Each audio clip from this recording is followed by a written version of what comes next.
We're going to get through this, guys. We're going to get through this. We're not going to be left over, but we are going to talk about the leftovers. We're going to also be talking about the most powerful man in the world, and maybe his identical twin brother tonight on the AfterBuzz TV Leftovers After Show. You're tuning into the destination for TV superfan discussion, AfterBuzz TV. And now, let the buzz begin. Welcome back, guys, to the AfterBuzz TV Leftovers After Show. It's my torn notes. To let you guys in on a little behind-the-scenes stuff going on here. That was calamitous, guys. In the weirdest, most leftovers thing ever, we were late getting started because first, Kelly spilled some water all over the desk. I'm sorry. While we were trying to get ready for this holding hands bit. All of it. This all is over empty. the place. You might see the table was flooded. Yes. But just a good flood, I would say. It was a good flood. Yeah, not a great one yet. Then we're like, okay, everything's cleaned up. All right, let's get started. And then I smacked my mug over again. So there were multiple floods of water raining down on our desk. We still got one more. It was the great flood at that point.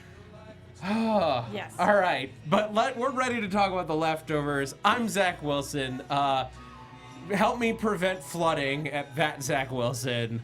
Roxy Striar's here. Hey guys, I'm Roxy Striar. You can find me everywhere at Roxy Striar. And I was just looking over the video that Zach is watching, which is us. And I've decided that this is way too colorful as a shirt for this leftovers. Like, you can't wear anything this bright. No, because you almost blend into the wall. You match the wall, so okay, you're so like, okay. you're disappearing into nothing. So I'm departuring. Okay, I feel better about it. I'm Kelly McInerney. You can find me on Twitter and Instagram at HollyWeirdo. I'm wearing just a black shirt, keeping it real.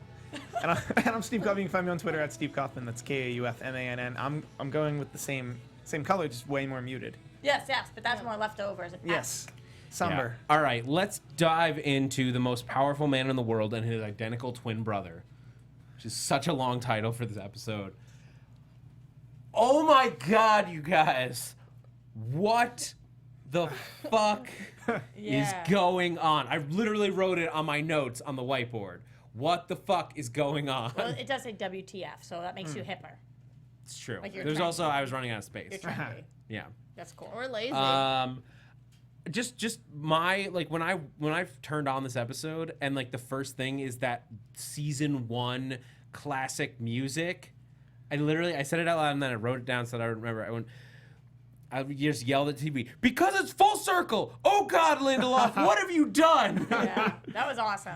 I love that they did that. I was yeah. surprised that it wasn't next episode with that music, but that makes me even more curious what next episode is going to be. Yeah. Silence. Right. No. I don't know. Oh God. We'll find out. Where's my mind again, maybe? Just first reactions. How did you guys feel after watching tonight's episode? This episode reminded me of International Assassin last year. I wonder why. But it was similar to everyone on this panel was very much like, WTF, I don't know what's happening. And me, maybe as a coping mechanism, was like, it was all a dream, guys. He went to a place and then he came back from the place. And like, I don't know if I feel like that's more of a coping mechanism than anything else. That I'm like, it was all the dream. Therefore, I don't have to investigate or analyze anything that happened. What is all a dream? Him being drowned, like the entire show, or where he went? Him going to the hotel as an international assassin, or him going to this other realm that he goes to while he's being drowned. He's dreaming. Yes, or he's having an otherworldly experience that we as mortals can't possibly understand. Therefore, okay, it's probably a subconscious or it's another world. I cannot fathom the difference. This is actually the first topic that I want to talk about, so I should have gone to you last, for smoother transitions. But Roxy and Kelly, just like I want to know quickly how you guys are feeling. I liked the last one in the last season. I liked the just wacky, kind of absurd, we're just accepting that he's being this killer assassin and stuff. And I just it was easily predictable in a weird way for being a wacky episode, but it was not as dark-ish, but I had fun. That's true. It was very dark at times, but the what it didn't the whole feel that way. Yeah, what they were doing was super dark, but the way they were going about, like, just cursing at each other, like, keeping, like, casual conversation and stuff, I kind of liked that. I think it was, like, a fun episode, which is weird for The Leftovers. Yeah. And I liked it, but I think for the wrong reasons, because I could predict everything. Interesting. Roxy, what do you think? This is my favorite show. I think this has probably been the best season ever, and this was my least favorite episode. So not that it wasn't a great episode, but this was my least favorite. I much preferred last year when we were in the hotel for the entirety of the episode, as opposed to the back and forth, the multiple locations. I feel like I didn't emotionally connect to this episode that much. Which maybe is why, but still the performances are great. There's so much to talk about, and this being the penultimate one kind of makes me think, like, wow, where are we going with this? That was my big takeaway at the end, was where do we go from here? But we're still here talking about this episode. But like, the first thing that I want to know from you guys is, and like Steve, you touched on this a little bit, is do you feel that we are in a dream, or do you think that, or like, not that we like the show's not going to necessarily answer that question, but do you feel that we're in a dream, or are we in an afterlife, like purgatory place where Kevin is actually doing all these things that are having an effect in one way or another? I think we're on a plane that happens to your mind near death that we would most easily explain as the afterlife, and that's the best I can think through it. I think the episode in general is more about him realizing not only that he messed up with Nora, but that he's run away from his problems since the departure, and that in the way that we'll never actually get an answer, I'm done trying to figure out where he goes. Got it. I mean, so I'm curious, like, like Kelly and Roxy, how you guys feel, because the way that last year with International Assassin, it felt much more like I was questioning whether we were in a dream sequence or not. And I think, Roxy, I think that may be part of why this episode isn't hitting you the same way. This year's version of International Assassin felt much more directly saying that it was a dream. It had dream. That it was dream? That it was a dream. Or the as TV opposed trope to of a dream. Yeah, as opposed to like last year, it felt like even if this was something created in Kevin's mind as a construct, there was a real effect, because it was like if he was really battling Patty in his dreams, then this is like this is doing something. But I never got that feeling in this episode. I'm really confused, and you guys are making me feel like I'm missing something. In no way, shape, or form do I feel like this was a dream. And so I don't understand don't what you either. guys are saying.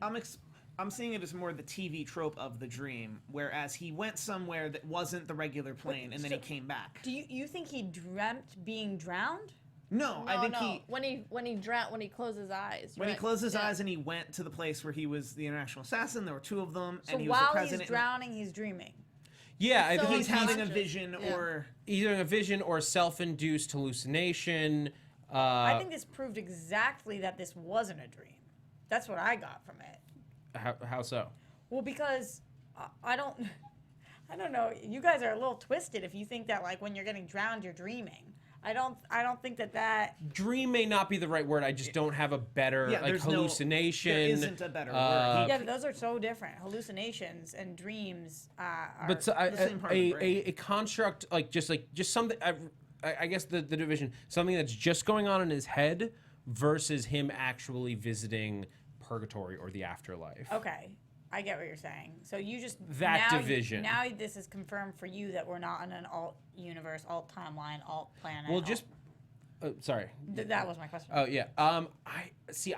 This doesn't necessarily mean that we weren't last year in the hotel, but because he may have taken the pieces of that universe that he remembers and carried over to this. But the way that this presented itself is there was almost nothing in this version of the world that couldn't have been there because like based on like just what Kevin knew, like if Lori had shown up, that would have like blown my mind, because that would have acknowledged that like because he doesn't know that Lori's like Not alive.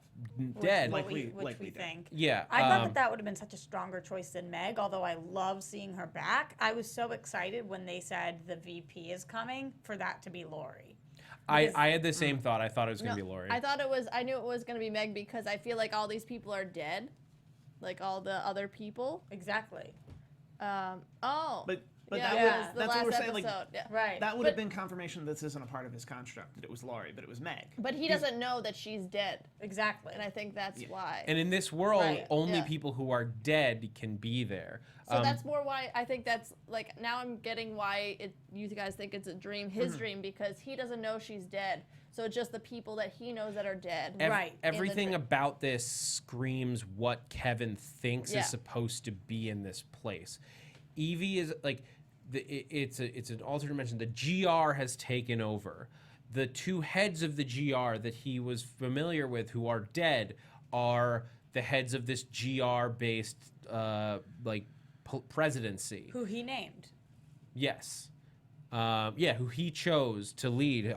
He brought Patty out of retirement because he had retired her the last time. And he obviously is looking at himself as these two different halves. There's two Yeah. parts of Kevin, and that's the battle. Yeah. And like you're talking about, he's brought everything there. So even whether it's the 3 missions he's on the shoe mission, he's on the mission to find the song, and he's on a mission to talk to Evie, right? Yeah. And the whole shoe thing, like, he doesn't have a reason for why these kids aren't wearing shoes, but he knows that they didn't have their shoes. So that little fact colors, just the way that it would in a dream, colors what you're seeing. And he doesn't come back with the actual song because he doesn't believe that the song would work anyway. So that Yeah. comes out of his subconscious. Yeah. Like, if he had come back with a song that he didn't fully understand, then that would have changed everything. But how long was he being drowned for? The first time, all right, he wasn't drowned that long because there was a flood, so they brought him inside. But when Kevin Sr. is holding him underwater in the bathtub, how long is he under for? Long enough that it could kill somebody or not? We don't know. Yeah. We don't know, but we know he was buried the last time for longer than any human should have been. The chat has their ideas as well. Love this chat. Pablo Pentucci says, I still think this was all in his head. It was still beautiful and meaningful, but it is open to interpretation. George said he was dead. He was just in Australia's heaven. Brent William Henry says, it's some other realm, but it does have to do with Kevin's mind. So it could be that it's another realm that Kevin is perceiving through. Like, this is always the fun thing. It's like when we think about like purgatory or heaven, or how, like, what makes us think that it would find any similarity to the plane of existence that we live on. But if he visits there, he's going to construct what he is seeing the only way that the human mind knows to interpret things, which is through sights, sounds, time, and people and souls. Like, it may be completely different, but that's the only way that the human brain can put it all into like a linear story. This is really interesting from the chat, and I didn't interpret this way, but I'm curious what you guys think. From Brent William Henry, Kevin was dying all those times he put the plastic on his head because Patty asks him why he keeps coming back. I had interpreted that as keeps coming back as in last time he went to the hotel, this time he's here. Yeah. Were you guys thinking that the bag on his head kept bringing him back to this place too? I felt that way, but even if it wasn't, I think the overall theme is that he keeps trying to run from his problems, and he's getting to a point of extreme where trying to kill himself would be to run from the problem. And one of the problems he might have is, what if something does happen on the 7-year anniversary? That part was brilliant when he said, I want to go home, and she was like, do you? Like, do you yeah, what do you want? A person who has a giant box that says cufflinks that really just has accoutrement to like asphyxiate yourself, does that person really want to go home and stay home? Yeah. Feels like the person wants to be here, whatever here is. Yeah. Well, let's break down Kevin Harvey, the assassin, because there's 2 Kevin Harveys running around in this plane. I love that he and again, all of these people from his life taking significant roles in his new life. I don't have his name. Well, Kevin in front of me. Gun Harvey- guy, the dog guy. The dog guy. Yeah. Yeah. We heard Who- that Kevin Harvey was the looks like- assassin. Was that the name of the president for sure? Well, they call him Kevin, and they're identical twins, so Mm. I assumed his last name must also be Harvey. That doesn't Yeah. mean they're twin. Like, they don't have to have the same name to be twins, though. Not the same first name, but they do because we heard them both be called. Yeah, Kevin. they are Kevin. Yeah. Yeah. Also, Damon. That's some messed up parentage, but like Yeah, they're both called Kevin directly. I know parents Yeah. that did that named their kids the same name because they were worried they would not be able to tell them apart. It's kind of a messed up thing to do. Wait, like two twins have the Twins, same yes. first Yes. name? That's Yes. terrible. Yes. That's the worst. And then they were scared. There should be a law against that. They're Yeah. scared. How can You you only birthed distinguish them? They have the same name. It's rude. They'll never know. It's a rude thing to do. Yeah. I'm That's- surprised that the state would let that happen, honestly, but they did. They have the same birth date. Like To bring it back to the dog guy, Yeah. who's Sorry, a fellow assassin here, he looks a lot like that Montana senator. So much so that Damon Lindelof on his Instagram posted up this week a meme of the dogs are running the inside, and if you disagree with me, I'll body slam you. Oh, that guy. Yes, Yeah, the Montana yeah. senator that body slammed the reporter the day before the election. Yeah. But 3/4 of the state voted by mail. Killing Anyway. it. Killing it. have Kevin a has question. Yeah, heavy piece. Roxy. This, I don't even know how to phrase it, but remember last time when we were in the hotel, would you call a TV a reflective surface? And do you think that had anything When to it's do- off, I Yeah. can see myself in Yeah. that reflection. Do you think that had anything to do with how he was able to see his dad? I think so. Because they said like that's how he finds you. Maybe he last time was the dad, and because that's Kevin also. Maybe this time it was the I think it. international. What do you guys? Yeah, I think? think something had to do with that. I think that's why he was on the TV the last time, because I think it doesn't always mean that that's where you go or you're transferred somewhere, but I think that's how they communicate too sometimes. I'm assuming. I don't know if there are a lot of rules here. Yeah. I think it's Kevin's psyche. Roxy, you look like you have a thought. I just am blacking out for a second. Did God Only Knows play when we opened? Yes. I missed that song. Yeah. I just was thinking about the amazing music in this episode, and I was like, wow, that song was really good. That moment was awesome. Yes, that is what played when we opened the show. I was too worried about the Great Flood. But so like the assassin Kevin I love this idea of the Richter protocol for nuclear war. Fisher. Fisher. yeah. It was Whatever it is. It's a real guy. It's a real guy who really said it. This is It's like a real theory. thing? Yeah. Who really said that this is what should be done? Yes. It's not a thing that's actually done, but there was a guy That pretty we sure, know of. there was a guy named Robert Fisher. I'm pretty sure I tweeted the screenshot so I wouldn't forget it. The guy named Robert Fisher did a very long thing in 1981 where he straight up told all the world leaders the president of the United States should have a volunteer who the key to the nuclear code is inside that volunteer, but you have to hack it out of him and the exact words were blood on the Oval Office floor. I kind of don't hate it. Because it yeah. shows how serious you have to be about going nuclear. Like that.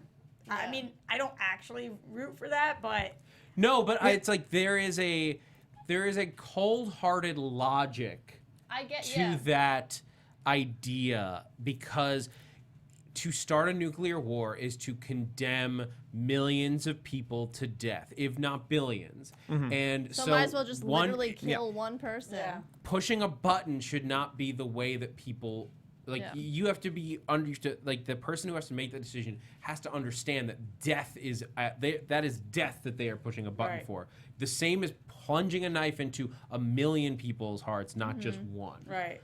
It was Roger Fisher, Bulletin of Atomic Scientists, March 1981. When I suggested this to friends in the Pentagon, they said, "My God, that's terrible. Having to kill someone would distort the president's judgment. He might not ever push the button." That was about Roger Fisher, the academic, because he's a killing lawyer from people Harvard. by pushing that We button. have people in the chat that are volunteering. Oh, Wow. Wait, because do they- we really? Selfless people. to our president? Don't call them out. Don't. Yeah. I'm not going to. But yeah, I mean, look, it's a very interesting theory. that the leftovers, of course, would put into effect in some crazy way. Of course, they never thought they would put it into the identical twin brother of the president, who is identical down to every last detail. Including the wee-wee. Yeah. Like that was like something that's like that's out of a dream. Is like Yeah. Somebody tweeted or posted in the chat, Where are you going Kevin's with got this? a heavy penis. Oh, I because you laughed. could hear it thud on that was the fun. detector. It was a great. Yeah, that was epic. But that is one of those things that you think about, like, what if somebody had to scan my dick? And then, like, in his mind, in his vision, that's exactly what happened. Yeah. I've never thought about that. Like, I guess you have the equivalent of fingerprints, just like with your penis. Yeah. But if you're gonna have to get into some high security shit, people can always know what your face looks like, Yeah. your hands look like. They don't know what the wee wee looks like. It's a good idea. It's brilliant. It's weird, but brilliant I get idea. it. Yeah. Yeah. So, but Assassin Kev. So, let's jump over to President Kevin for a minute, and then we're going to talk about the both of them and what they mean to each other. But the president, he's the leader of the GR. They talk about the GR party, and he's talking about their origins. Like, at first we asked everyone to just chain smoke and not talk, and now we... Oh, God, it was crazy. No family. There is no family, is what he Yeah. tells Liam. And yeah, that was weird and wild. And I feel like I don't know that part of Kevin. Me neither.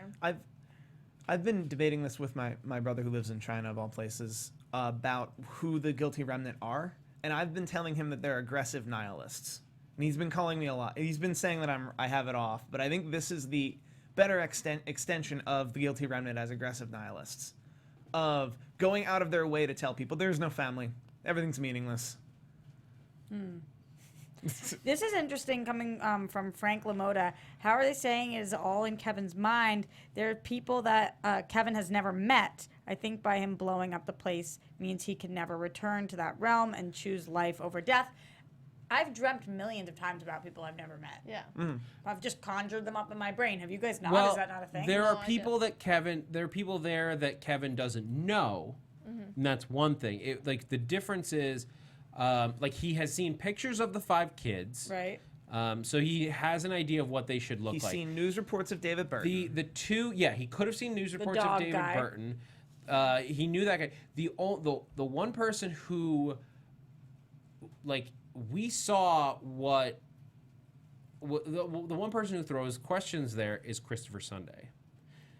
Now, to us as the audience, they put the guy that played Christopher Sunday in the place of Prime Minister Christopher Sunday in this world. Right. But if we are to take everything in there as true reflections of what Kevin is seeing and not just like what the show is presenting to us, then yes, he has most likely never seen a photo of Christopher Sunday, because I don't think that Senior had a photo of him. Maybe that's the one thing that's supposed to make us question. And that Christopher Sunday was also the one person who didn't play along with the game of- narrative of this alternate world. Yeah. And there's many in the chat that are saying, due to the rules that were set up in International Assassin and in last season, was that maybe Christopher Sunday was the only person that the only other person Kevin encountered that didn't drink the water. Yeah. Also, the people that break this reality the most are the people that Kevin sees through a screen. Yes. Like it was with his dad in International Assassin, Christopher Sunday in this episode. This is the kind of stuff that tries to keep me away from these. Nope, it's all a dream. It was all a dream. Let's deal with what happens when he I wakes just up. don't like that word dream. I don't look at this as a dream. I mean it the TV trope, in the Yeah. way of the TV trope of a dream, that it's In that it's in his head. It's Like, not the we use the reality- word dream to mean in his head, It's as not- opposed to reality in whatever plane of existence it happens to be. He's not. I don't know if he's like in control of it, but his opinions are definitely influencing it most. I feel like the people and like who's the president and all that. Oh yeah, and there's Aussie Kevin, yes. who he's either seen the body of or he saw the image of him on television. yeah. Probably he saw the body. Yeah. I imagine Kevin Sr. showed him what. Yeah, he actually. Yeah, if Laurie saw the body, Kevin Jr. would have definitely seen the body. Yeah.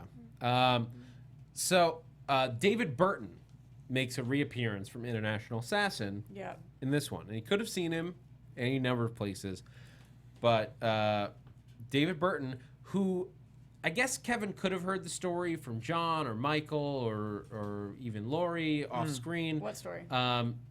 David Burton on the boat. David Burton claiming to be calling God. himself God, because in this case, The woman called. Meg Meg, thank says you, that I'm in love with God. Yeah. says I'm in love with God, and she's in love with David Burton. Right.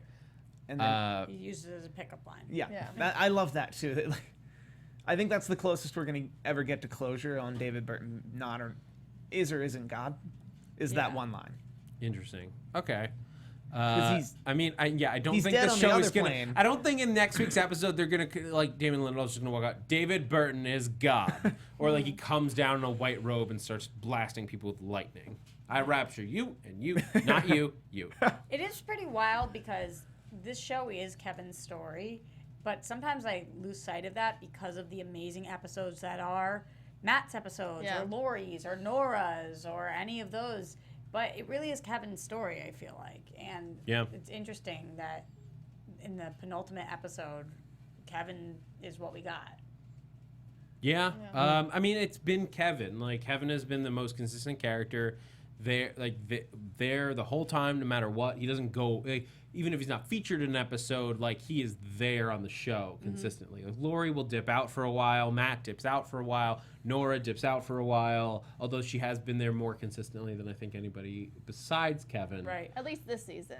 No, I'm talking about the show overall. I feel like season 1 she wasn't that much. Yeah, less so, but she has still been like I would say the second most consistent character besides I Kevin. completely agree. Yeah. Everyone else has like been either there or not at different times. Yeah.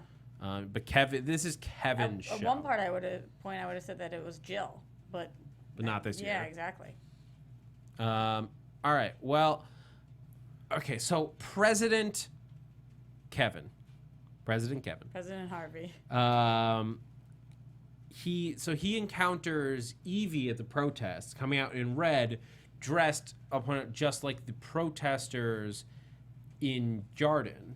Was it I Remember or what was on her shirt? I remember. Yeah. Which would be the most anti-GR thing. Is to remember, because they want everyone. Or wait, do they want everyone to? They want everyone to remember. That's very GR-esque. Yeah. But it's interesting because last time we saw her, she was GR. This time we see her, she's protesting GR. Do you guys think they like choose the opposites in the dreams? Because I feel like all the people that were, I feel like she was very much opposed to what she stood for in real life. Like how she was like for family in the dream, and in real life she's in the GR. I'm like, fuck my family, kind of. Well, she wasn't. When she was in the GR, Yeah. she was Yeah. yeah. There's something to be bit. said about the inverse. Yeah. Yeah, I mean her entire story was inverted. Like Was that like her family was killed in a drone yeah. strike? because Meg was more of a protagonist when she would have been an antagonist. Patty, although Patty would be the rough one for the pure inverse theory. Right. Patty is 'Cause still Patty the one stayed the same. driving Kevin to do terrible things in either reality. That's true. Yeah. Yeah. And that was a cool reveal that we got Patty Levin back for just a little Awesome. bit. I'm loving her. She's been on like so many other shows since she's been here, but Handmaid's Tale and like Oh, yeah. just all the goodness she is. But it's awesome. She's killer on this show. And everything she does, and every time she screams, I'm like startled. Yeah. She's scared. She is somebody you would not want to be your teacher. Like she is like Miss no. Truxtable or whatever Matilda's Miss Crunchable. What was her name? I think you're. Put you in the choky. Shoot. Trunchable? Oh What- man, it'll what- come to me. What It's show so- are we? Matilda. Oh, The okay. movie. She puts her in the chokey. The chokey, yeah. Oh my God, Oh, I that don't know. I haven't thought about Matilda in What was a her long name? Miss time. Crunchable. No, I think Trunchable. Something like that. That sounds right. Anyway. Moving on. But I love the idea of her as the Secretary of Defense, and what she ends up doing is she's still, in a way, Kevin's guide. It's just Trunchbull. Sorry. I just googled Got it. Or as Eric Monroe puts it, Patty is Kevin's demon. Yeah. Like, well, here's the question: is Patty his demon or his guardian, Or just a part of him. or just a part of him? Yeah. And if Patty's his demon, who's his angel? He's creating all. If you guys believe this is some sort of dream or whatever we want to call that, he's creating what she says. Therefore, how could she be one or the other? How could she be a guardian if he's making all her him. words? Yeah. I think he just makes her up based on how he knows her, and he knows that he can't really trust her that much. And she always, like how you said that she always kind of pushes him to do the same bad thing. But Yeah. I don't know, because then the inverse for the others. What They're was not. the deal with the untitled romance novel? It was all about how he messed up with Nora. Yeah, but what's the deal? Like, another That's part of why his I brain. lean towards guardian, because, and here's the thing, like everyone's like, it's not a dream. I don't actually know that it is a dream. It's just like, but I'm playing back and forth in my head with trying to wrap my head around what we're looking at. Like if we're looking at a dream or a vision, just that's it all in his head, or if this is something real. It's the like. Like people in the chat were comparing it earlier to Lost's Flash Sideways, and it's like, what's real? Like, is this really happening, or is this something that's constructed in their heads, or is it somehow both? Or Like, we don't know. The way I approach it is very much like faith in the world, which is we've only been to this place a handful of times, probably 4 maximum. I think we went twice. We went twice today, and then we went twice last season. Any other time, we're in the current timeline, the current space, where we know more, and that's where we deal. So I'm only putting my efforts. I'm only putting my efforts toward that timeline. unless we're in Australia with Nora 50 years from now. But I'm assuming that's, until otherwise learned, I'm assuming that's all the one timeline, the one plane. I'm not assuming that. I feel like I don't know what to assume at this point. I guess I'm Right? I'm putting my focus and attentions on what happens when Kevin wakes up, what happens when the flood's not a flood, what happens Or when is- Nora gets zapped by I'm worrying about the present as I understand it, Yeah. which I understand from a philosophical and a theological standpoint might be a fluid concept, especially for this show. But anyway, like back to Patty. The main reason I say guardian is like because of the stuff with like the romance novel. She's Right. there like basically saying like she's not like being necessarily good or evil, since if this world isn't real, no matter where it is, like it's not the real world.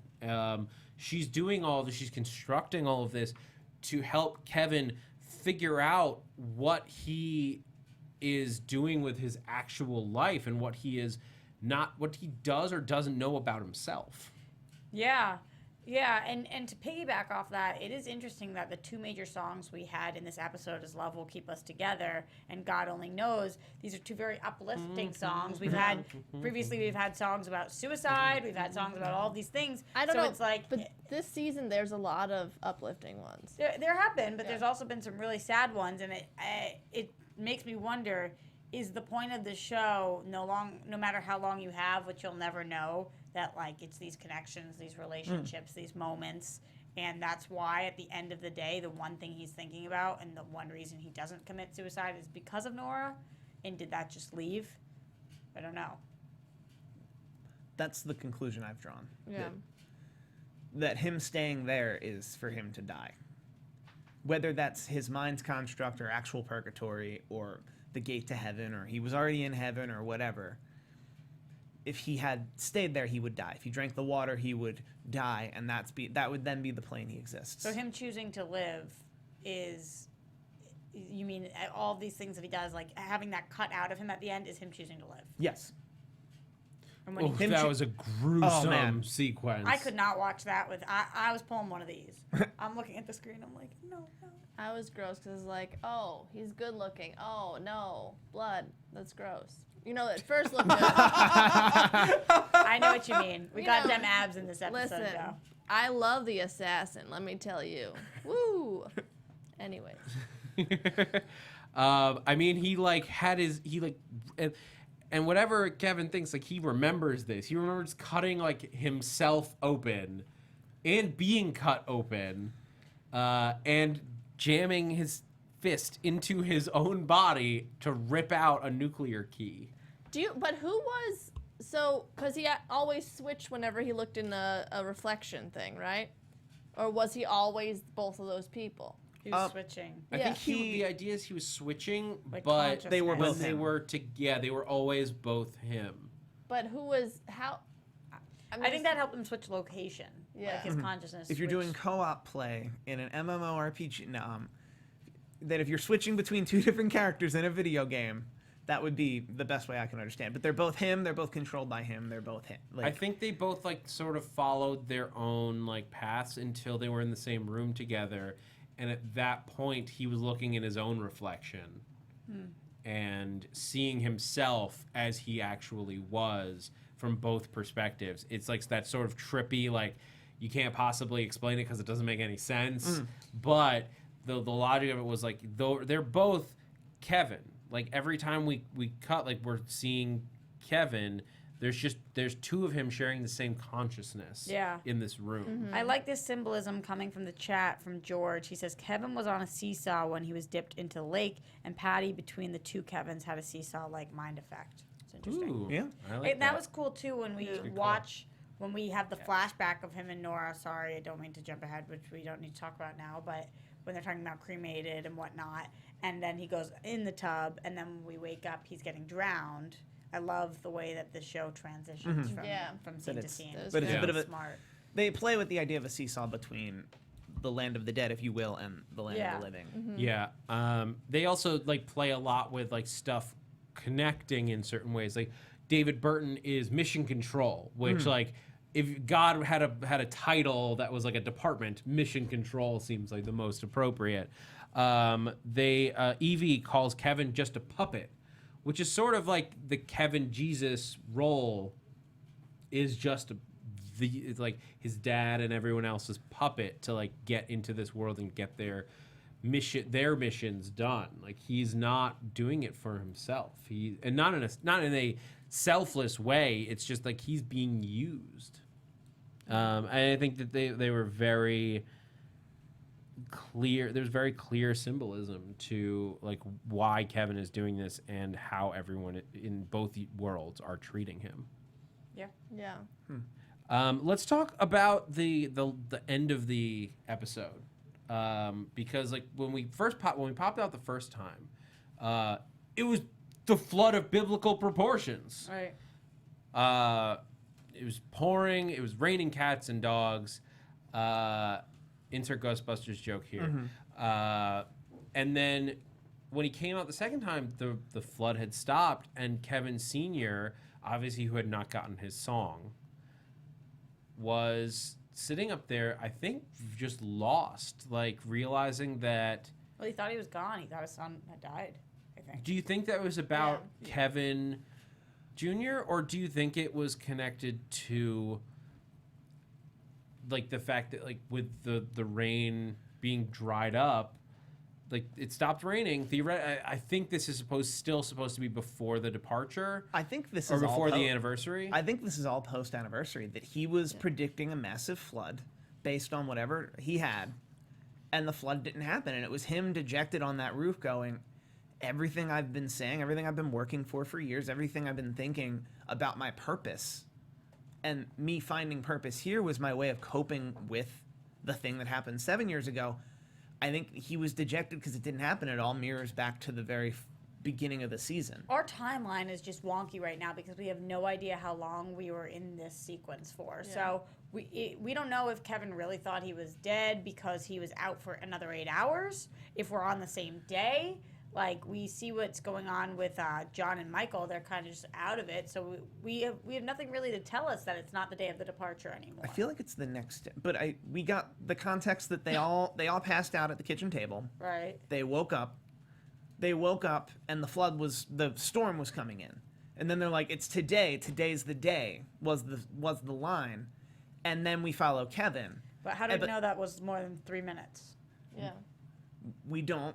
But I would guess that if Michael and John were sleeping, that this is the following morning. This is the 15th in Australia. I think it's They're definitely probably been tired. yeah, it's definitely been more than like 3 minutes because like. I think it's been a whole day. I think this is it. And I do think that Kevin Sr. seemed like he was worried that he was dead. Because he even told him, I thought you were dead. Didn't he say, I thought you were dead? Something Yeah, like that? I thought you were gone. Or Yeah, something. yeah. So I think he was, I don't think he's that much of a fake character. Like, he's very brutally honest. Too much sometimes, Kevin Sr. So I think he was just, like, that's why he was dejected up there. And I think, yeah, I agree. I think it was, like, the next day. And it's a matter of how do all these characters deal with the fact that 7 years later, after the departure, those of them that thought something would happen, that nothing happens. I think they're going to spend a whole episode dealing with that. Yeah. I don't know. I don't. My instinct tells me that they're not past the departure time yet. Only because like it would be so weird to have us sleep through that.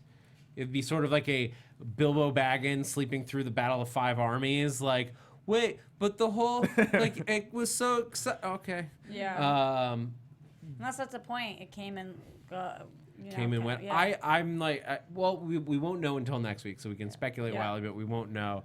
But also, Australia's ahead of us. So I think because isn't Lori, like the Lori episode? I guess it could've been at the same Australia time, is but- roughly, it's like, what is it? It's like 19 hours ahead of us. Okay. Something like that. Like it's like almost a full day. So it would be daylight in both places. If Yeah. But different days. Yeah. Why does that matter? I These just are mean both 'cause, in like- Australia. But we're trying to... We're basing it on what the we anniversary. understand in Mapleton, whereas in... In Mapleton, it was But Lori wasn't- daytime when the departure happened. Wait, but Lori wasn't in Mapleton. She was Just in not- Australia. Too. yeah. Lori was in Australia, and we do have a decent timeline on that because the guy before she actually went scuba diving said, this is when you have to do this because the storm's rolling in. Right. So we know we're within a storm's time frame of all Yeah. of the events. Yeah, we don't know right now unless there was some kind of clarification somewhere that we didn't see. Right. Whether this is pre or post departure at the very end of the episode, or post anniversary. Post the moment. Yeah. Although it would make sense that the moment is whatever's about to happen to Nora. Yeah. I do think seeing the build up to that, it will be a big part of next week's episode. Regardless, do you guys have any other thoughts? Any standout moments from this one? I just quickly wanted to talk about the taxidermy versus the cremation. Oh, and what God. you guys thought about that, because I almost thought that forgot scene about was that. A, an amazing scene, and B, kind of low key brings us to predictions for what Nora wants and how she wants to end up and what she might do. Oh, all right. Let's move it into predictions on that note. I like where you're going with this, Roxy. I got you. Your AfterBuzz TV predictions. Because that's technically what she thinks is happening, that they're getting incinerated. Yeah. That's her logical brain is thinking, yeah, they're going to incinerate me. But I think there's a part of her that's just suicidal. It's like, but if they incinerate me, I go wherever dead people go. And she wants to And be that's where my incinerated kids are. anyway, Yeah. even if she's not. Yeah. So, I'm wondering if she's thinking 6 of one, half a dozen the other. You know? Yeah. And that was, you guys think Kevin was kidding, right? About. Taxidermy? Yeah. Yeah. I hope so. I hope so. Because if you've seen taxidermy Not humans, fun. it's terrible. They're not like animals. A taxidermied animal looks like an animal. A taxidermied human looks terrible. Have you seen that? We don't have time to go into why Steve has personal experience with this. I don't have personal experience. Anyway, moving on. Yeah. But yeah, I think next week, like, Nora is gonna push full steam ahead with this. I have to think, in my mind, Kevin I honestly left this episode not knowing what to expect from next week. We've got to see the kids, right? We've got to get back to our roots a little bit. Do we? I feel like they think that don't- phone call to Laurie was it. Yeah. I will not be satisfied if we don't see either of them at all. I have to know what happened. I don't I know think that they're they're happy. fine. No, I think They're happy, just yeah, I living think they're life. good. Yeah. What I think we're gonna focus on He's is got a job. Nora She's in college. Like Nora's gonna push for her To go use the through machine. this machine. I think Kevin's gonna come along and like stop her in airport rom-com style. But So not only the show though. I'm not saying he's gonna be but we know Nora it gets old in some way. I know that some people in the chat thought that might be radiation that aged her horribly. Like he maybe takes her out of the machine. And then there's our crazy prediction that Nora just got transported to the alternate Earth, and that's why it felt like so deserted because there's only 2% of the population over there. That Nora, whether she did or didn't know Kevin anymore, had a different name and was pretending not to know him. Yeah. Yeah. Part of me still likes the prediction that Kevinanity or whatever Kevin religion would be called. Oh. Yeah. It takes charge and she's Why not hiding him. Kevinism? Kevinism probably is better.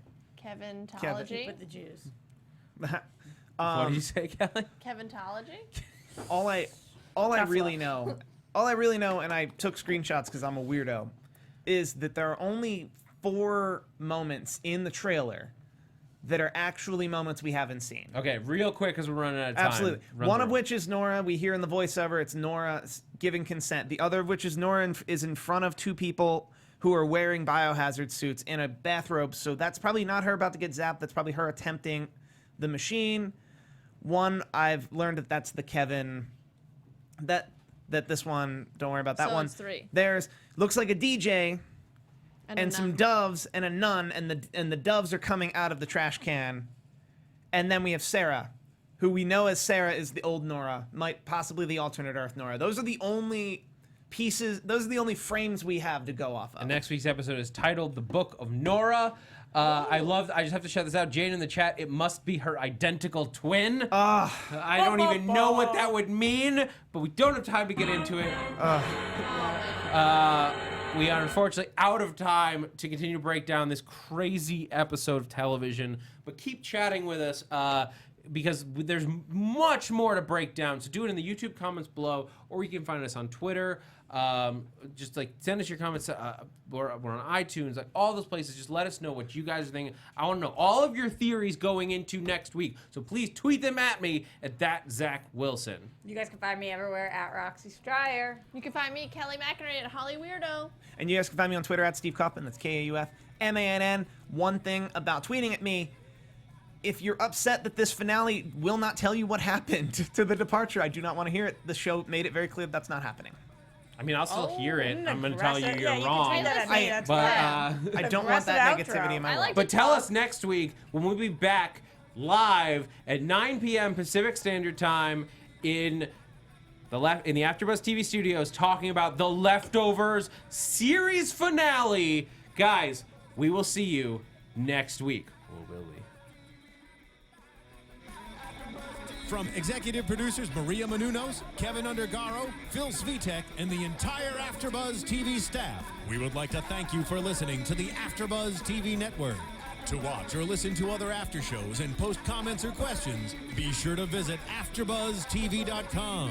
I'm Sir Richard Wentworth, and this has been a presentation of AfterBuzz TV. Buzz you later.